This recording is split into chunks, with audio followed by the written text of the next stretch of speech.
살아가면서 누군가의 삶을 보면서 감동받아 보신 적이 있으십니까? 저 사람의 삶을 보면서 나는 너무 감동이 된다, 도전이 된다, 그런 생각을 해보신 적이 있으십니까? 우리는 우리의 신앙의 선배들의 모습이나 그런 굉장히 내 마음을 움직일 만한 어떤 모습을 보고 그 사람을 바라보면서 감동이 될 때가 있습니다. 그런데 그 감동을 받을 때 크게는 두 가지의 감정이 생기는 것 같습니다. 첫 번째는 존경입니다. 어떻게 저런 삶을 살 수 있을까라고 하는 존경의 마음이 생깁니다. 그 다음에는 좌절의 마음도 생깁니다. 나는 아무리 해도 저 삶을 살기는 너무 힘든데, 나는 아무리 노력을 해도 저렇게는 안 되는데 라고 하는 생각 때문에 때로는 좌절을 겪기도 하죠. 우리는 우리에게 주어져 있는 본보기들이 있습니다. 그 본보기가 나에게 주어진 것은 굉장히 감사한 것이죠. 감사하면서 동시에 그 본보기 때문에 그 본보기를 보고 난 다음 내 자신을 보면은 너무도 초라함을 볼 때가 있습니다. 왜냐하면 그 본보기를 보고 내 마음에 감동은 되는데, 감동은 되지만 감동받았다라고 해서 그 사람의 그 삶의 능력이 나에게 오는 것은 아니기 때문에 때로는 우리는 감동을 받아서 존경은 하지만 내 마음은 어쩐지 조금은 좌절을 경험하기도 합니다. 우리가 오늘 빌립보서 2장 말씀 12절과 13절 말씀을 읽었습니다. 그 이전의 말씀은 예수님께서 하나님이십니다. 그런데 하나님으로 여겨지기를 내려놓으셨습니다. 모든 것을 다 비우시고 이 땅에 오셨는데 사람의 모양으로 종의 모습으로 이 땅에 오셔서 순종하셨습니다. 그런데 십자가에 죽기까지 순종하셨습니다. 그 순종하심으로 말미암아 예수님께서는 구원을 이루셨습니다. 구원을 이루셨고 그 예수를 바라보면서 하늘에 있는 자들이나 땅에 있는 자들이나 땅 아래에 있는 자들 모든 사람으로 말미암아 그분 앞에 무릎을 꿇게 하셨습니다. 그리고 모든 입으로 그 예수 그리스도가 주님이시다, 그 예수 그리스도가 구원이시다라고 고백하게 하셨습니다. 그리고 난 다음에 바울은 지금 12절 말씀을 말하고 있습니다. 우리 12절 말씀을 함께 한 번 더 읽겠습니다. 함께 있습니다. 12절입니다. 시작. 그러므로 나의 사랑하는 자들아, 너희가 나 있을 때뿐 아니라 더욱 지금 나 없을 때에도 항상 복종하여 두렵고 떨림으로 너희 구원을 이루라.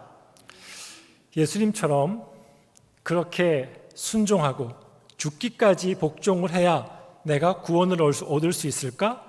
너희의 구원을 이루라. 이 말이 도대체 무슨 말일까? 예수님의 삶을 나의 모범으로 삼고 본보기로 삼고 그렇게 살아가기 원하는 마음은 언제나 나에게 있지만, 언제나 나의 삶은 매일매일 순간순간 자꾸만 실패하고 넘어지는 나의 모습을 바라보면서 내가 예수님을 따라 사는 삶, 예수님을 모범으로 해서 사는 삶은 이거는 불가능한가 보다라고 하는 생각을 하게 될 수도 있습니다. 그러면서 오늘 말씀을 읽으면서 어쩌면 이것은 내가 이룰 수 없는 불가능한 것이 아닐까라고 하는 생각도 하게 됩니다. 평생을 열심히 신앙생활을 했지만 여전히 예수님의 삶, 또 바울의 삶도 너무도 부담이 되죠. 그 삶은 귀한 것이지만은 나는 그렇게 살아가지 못하는 나 자신을 바라보면서 때로는 좌절을 경험하기도 합니다. 내 삶에는 예수님의 모습, 또 예수님의 그 향기가 나타나지가 않을 때 우리는 때로는 마음이 어려워지기도 합니다. 그러면 여러분, 바울은 불가능한, 이룰 수 없는 목표를 우리에게 던져주고 이거 한번 살아봐 이렇게 말한 것이겠습니까? 바울이 설마 그렇게 하지는 않았을 겁니다. 여기서 구원을 이루라 라고 하는 이 말을 우리는 한번 생각해 보아야 하는데요. 먼저 바울이 지금 편지를 쓰고 있습니다. 빌립보에 있는 교인들에게 편지를 쓰고 있습니다. 그들은 거듭난 성도들입니다. 그들은 굉장히 칭찬받을 만한 성도들이었습니다. 그러니까 우리가 먼저 기억할 것은 바울이 지금 예수를 믿고 있고 이미 거듭난 성도들에게 편지를 쓰고 있는데, 거기에서 설마 바울이 그들에게 너희 구원을 반드시 얻어야 돼, 너희들 구원을 받아야 돼, 이렇게 말하지는 않았을 겁니다.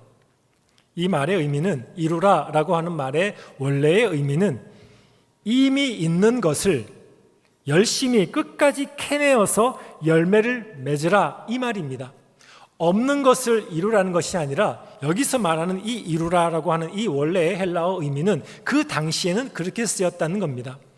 이미 이루어진 겁니다. 이미 있습니다. 있는 그것을 끝까지 노력해서 캐내어서 열매 맺으라, 이렇게 말하고 있는 것이죠. 그 당시에 이 단어가 사용되어지는 곳이 예를 들면 광산 같은 곳입니다. 광산. 거기 광산에 땅속에 금이 있습니다. 금이 있는 것이 확인이 되었습니다. 금이 있는지 없는지 모르는 것이 아니에요. 금이 있습니다. 금이 있으면 어떻게 해야 돼요? 파내는 것입니다. 그 단어가 바로 이 이루다라고 하는 단어입니다. 이미 땅속에 있는 금을 패내어서 그 금이 줄 수 있는 그 부요함을 경험하기 위해서 이것을 이루어야 하는 것이죠. 밭을 설명할 때도 이 단어가 사용이 됩니다. 밭이 있습니다. 좋은 밭입니다. 이미 흙도 좋고 땅도 매우 좋습니다. 거기에는 무엇을 심어도 다 괜찮습니다. 그러면 가만히 두면 됩니까? 이 땅을 다시 일궈야 되는 것이죠. 그 일구다 할 때 그 단어가 이루다라고 하는 단어를 사용합니다. 이미 좋은 땅입니다. 무엇을 해도 됩니다. 거기를 다만 캐내어서 좋은 열매 맺도록 만들기만 하면 모든 것이 다 열매 맺는 것을 말할 때 이 단어를 사용합니다. 그러니까 여러분, 구원을 이루라라고 하는 이 말씀의 의미는 바로 이것입니다. 없는 구원을, 아직 얻지 못한 구원을 열심히 노력을 해서 그 구원 얻어라, 이렇게 말씀하는 것이 아니라는 것이죠. 이미 우리에게 주신 그 구원의 은혜를 우리 일상의 삶 가운데 부지런히 그 구원을 가꾸어서 열매 맺게 하라, 이 말씀을 이렇게 하고 있는 것이죠. 여러분, 예수님께서 이미 모든 것들을 다 이루어 놓으셨습니다. 예수님께서 이루어 놓으신 그 구원의 은혜가 저와 여러분의 삶의 그 모든 현장에서 실제로 더더욱 경험되고 느껴질 수 있도록 그 삶을 살아가라, 이 말씀인 것이죠. 없는 구원 만들어내라는 것이 절대로 아니라는 것입니다.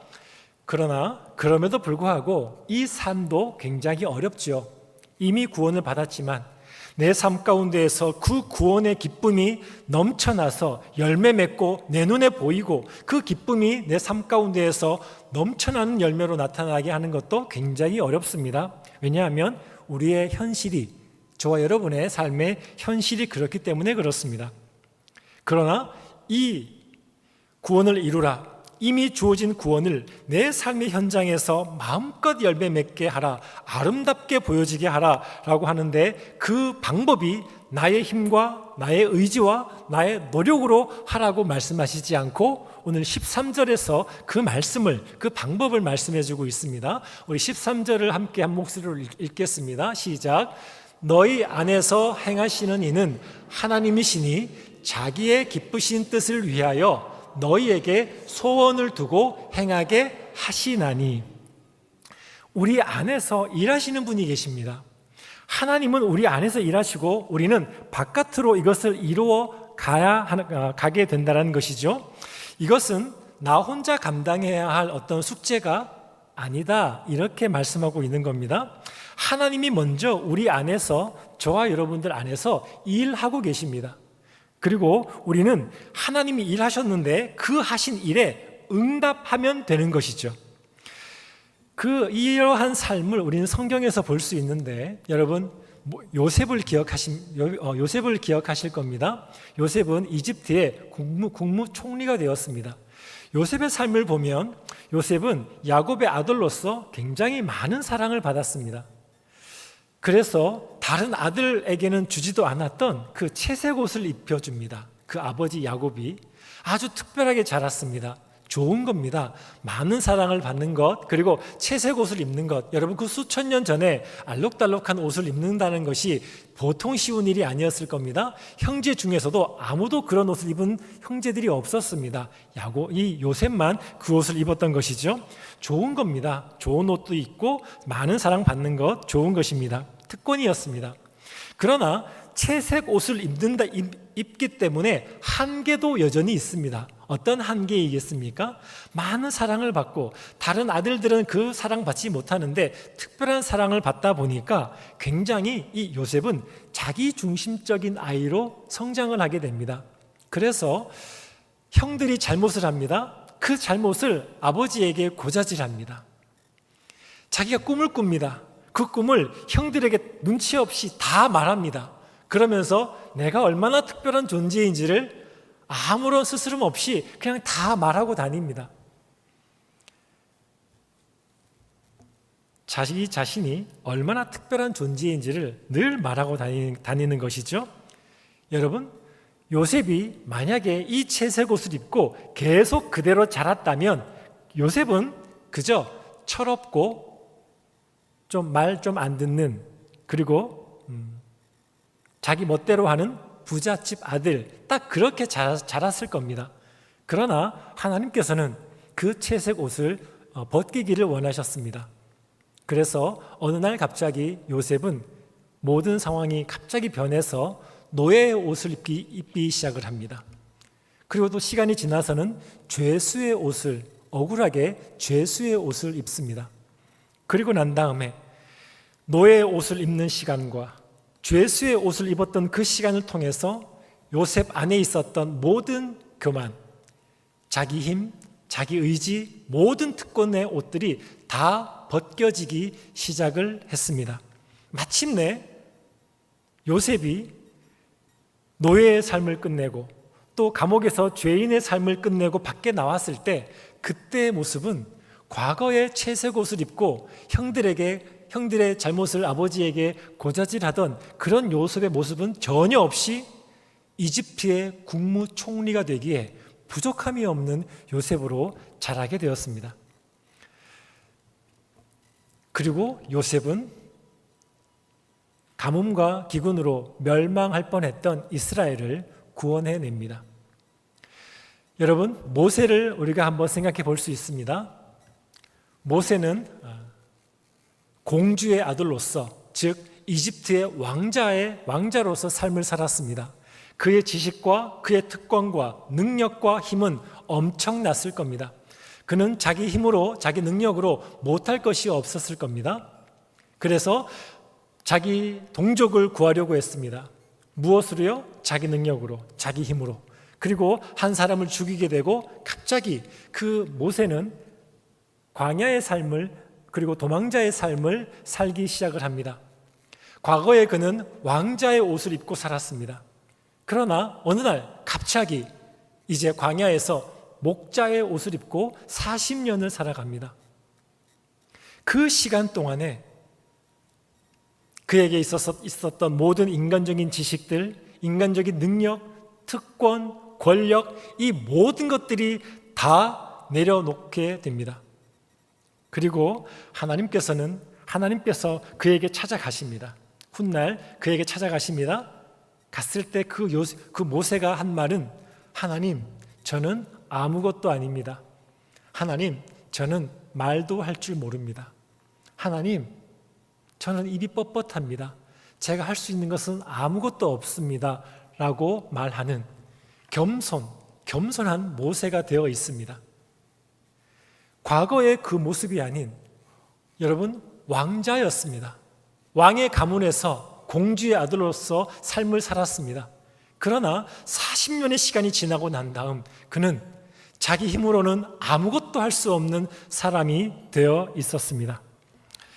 이 모든 모습을 통해서 여러분, 하나님께서는 우리의 삶 속에서도 바로 이렇게 일하고 계시지 않겠습니까? 하나님은 어쩌면 저와 여러분들을 이해할 수 없는 상황으로 우리를 몰아넣을 때가 있으십니다. 그러나 그렇다고 해서 그것이 우리를 포기하거나 우리의 어떤 의지를, 모든 것을 꺾는 것이 아니라 바로 저와 여러분들이 하나님의 뜻을 담을 수 있는 그릇으로 만들어가는 과정인 것이지요. 요셉도 과거의 그 요셉의 모습에는 도무지 하나님의 뜻을 담아낼 그릇이 없었습니다. 불가능했었습니다. 모세의 삶도 마찬가지죠. 과거에 그는 하나님의 뜻을 도무지 이루어낼 수가 없는 사람이었습니다. 왕자의 그 자리에서는 도무지 품을 수 없었던 하나님의 뜻, 하나님의 소원이었습니다. 채색 옷을 입고 있으면서 자기 중심적으로 살아가던 그 요셉은 절대로 하나님의 뜻과 하나님의 소원을 자신의 삶 가운데 담아낼 수가 없었습니다. 모든 힘이 다 빠지고 그 자리에 비로소 하나님의 소원이 그들의 마음 가운데 심겨지기 시작한 것이죠. 그래서 오늘 말씀은 그것을 이렇게 표현하는 것입니다. 하나님께서 자기의 기쁘신 뜻을 위하여 너희에게 소원을 두고 행하게 하시나니, 하나님께서 자기의 기쁘신 뜻을 위하여 모세에게 소원을 두고 행하게 하셨습니다. 하나님께서 자기의 기쁘신 뜻을 위하여 요셉에게 소원을 두게 하시고 그 일을 이루게 하신 것입니다. 마찬가지로 하나님께서 자기의 기쁘신 뜻을 위해서 저와 여러분들에게 하나님의 소원을 우리 마음 가운데 심기셔서 비로소 하나님께서는 하나님의 일을 하기 시작하는 것이죠. 우리의 삶의 모양은 전부 다 다릅니다. 살아온 환경도, 살아온 모든 분위기도, 성향도, 저와 여러분들은 우리 모두는 다 다릅니다. 어떤 이들은 그 하나님의 소원을, 하나님의 뜻을 담게 되는 그 과정 속에 때로는 오랜 병상에서의 과정이 있을 수도 있습니다. 때로는 상처를 받은 상실의 아픔을 겪을 때도 있습니다. 아무도 나를 알아주지 않는 외로운 시간을 보낼 때 비로소 그때 하나님의 뜻이 무엇일까라고 생각하는 자리로 나아가는 분들도 있을 수 있습니다. 우리 모두는 다 그 과정이 다릅니다. 오늘은 굉장히 날씨가 더운데 날이 추워지면 눈이 내리지 않겠습니까? 저는 아직 저기서 눈이 내리는 모습을 본 적은 없는데요. 한방 눈이 내리면 그 눈송이가 눈송이를 우리가 셀 수가 없겠지요. 그런데 과학자들이 말하기를 그 눈송이, 모든 눈송이는 숫자를 헤아릴 수도 없을 만큼 많은 그 눈송이이지만 똑같은 모양은 하나도 없다고 합니다. 이것이 상상이 되십니까? 그 많은 온 세상이 눈으로 가득 덮였는데 모든 눈송이는 전부 다 모양이 다르다고 합니다. 절대로 같은 모양의 눈송이를 찾을 수 없다고 합니다. 왜냐하면 그 눈이 만들어지기 시작하는 온도는 영하 2도에서부터 만들어집니다. 그런데 영하 2도에서 만들어지는 눈, 영하 2.1도에서 만들어지는 눈, 영하 10도에서 만들어지는 눈, 그리고 같은 온도라 할지라도 습도의 차이, 모든 환경의 차이, 그리고 눈송이가 땅으로 떨어지면서 그 모든 미세한 환경으로 인해서 그 눈송이의 결정체는 전부 다 독특한 자기만의 결정체가 된다고 합니다. 겉에서 보기에는 다 비슷해 보이죠. 다 똑같아 보이죠. 그러나 막상 가까이 현미경으로 보면은 다 다릅니다. 왜냐하면 환경이 달랐고 시작 지점부터 모든 것이 다 달랐던 것이죠. 저마다 고유한 모양을 가지고 있습니다. 사랑하는 성도 여러분, 사람은 말할 것도 없습니다. 저와 여러분들은 말할 것도 없습니다. 각자의 광야가 있으셨을 겁니다. 각자의 광야에서 각자에게 맞는 방식으로 하나님께서는 그 길을 지나가게 하셨습니다. 그래서 하나님께서는 그 사람에게만 있는 고유한 소원을 그에게 심어 두시는 것이죠. 우리가 때로는 저 사람을 본받고 싶어, 귀한 것이죠. 그러나 그와 같을 필요는 없는 것입니다. 그에게는 하나님께서 그에게 주신 소원이 있습니다. 저와 그리고 여러분에게는 우리 각자에게 하나님이 주시는 우리만의 소원이 있는 것이죠. 그러므로 똑같은 모양의 신앙을 가질 수도 없고 그리고 가질 필요도 없습니다. 아무리 훌륭한 그리고 존경스러운 선배라 할지라도 그들의 삶 속에서 빛나는 그 예수 그리스도의 모습만을 바라보면 되는 것이지 그와 같은 삶, 그런 것은 불가능하기도 하고 할 필요도 없다라는 것이죠. 그러므로 사랑하는 성도 여러분, 그러한 삶을 살아가기 위해서 우리는 그 능력을 받아야 되지 않습니까? 하나님께서는 우리 안에서 일하고 계십니다. 아무렇게나 일하시는 것이 아닙니다. 분명한 통로를 통해서 우리에게 이 모든 은혜를 주십니다. 저는 여러분들 우리 모두가 오늘 세 가지를 기억했으면 좋겠습니다. 첫째로 하나님의 말씀입니다. 말씀을 가까이 할 때 우리에게 그 하나님의 소원은 더욱더 분명해지기 시작합니다. 우리는 세상에서 끊임없이 세상의 소리를 듣고 있지 않습니까? 세상의 방식, 세상의 가치관, 이렇게 살아야 돼, 이것이 진짜야, 끊임없이 우리는 그런 소리를 듣고 삶을 살아갑니다. 그러나 하나님의 말씀 앞에 서면은 그 말씀이 하나님의 소원이 무엇인지 우리에게 말씀해 줍니다. 우리에게 다시 한번 알게 하십니다. 그래서 우리의 인생이 가야 할 인생의 방향길을 다시 한번 재조정하게 하시죠. 그리고 그 삶을 살아갈 힘과 용기도 말씀을 통해서 주십니다. 두 번째로는 기도입니다. 우리가 이 소원을 가지고 하나님, 이 소원을 내가 이루기 원합니다라고 우리가 나아갈 때 우리의 힘으로 안 됩니다. 하나님, 하나님의 힘으로 이 모든 것들을 이루어 주십시오. 동시에 나의 원하는 것만 하나님께 요구하는 것이 아니라 나에게 주신 그 소원이 이루어지기를 하나님께 기도하는 것이죠. 동시에 고난을 바라보는 눈이 달라져야 합니다. 고난을 통해서도 하나님께서는 일하실 수 있는 것이죠. 요셉이 노예의 삶을 살았습니다. 그리고 죄인의 모습으로 살았습니다. 그 시간이 요셉에게는 필요했던 것입니다. 모세에게는 광야에서의 목자의 삶이 필요했던 것입니다. 요셉은 그 삶을 15년을 살았습니다. 모세는 40년을 광야에서 살았습니다. 하나님께서는 요셉을 30세에 사용하기로 계획하셨습니다. 하나님께서는 모세를 80세에 사용하기로 계획하셨습니다. 우리의 삶의 모습은 다 다릅니다. 우리의 삶의 모습을 이렇게 하나님께서 너무도 다양하게, 그러나 중요한 것은 고난이 그 요셉의 삶을, 고난이 그 모세의 삶을 무너뜨리는 것이 아니라 그들로 하여금 더욱더 자신의 마음속에, 자신의 삶 속에 하나님의 소원을 심어가는 그 삶을 살았던 것이 바로 그들에게 있어서는 고난의 삶이었던 것입니다. 그러므로 저와 여러분의 삶도 이와 다르지는 않을 것입니다.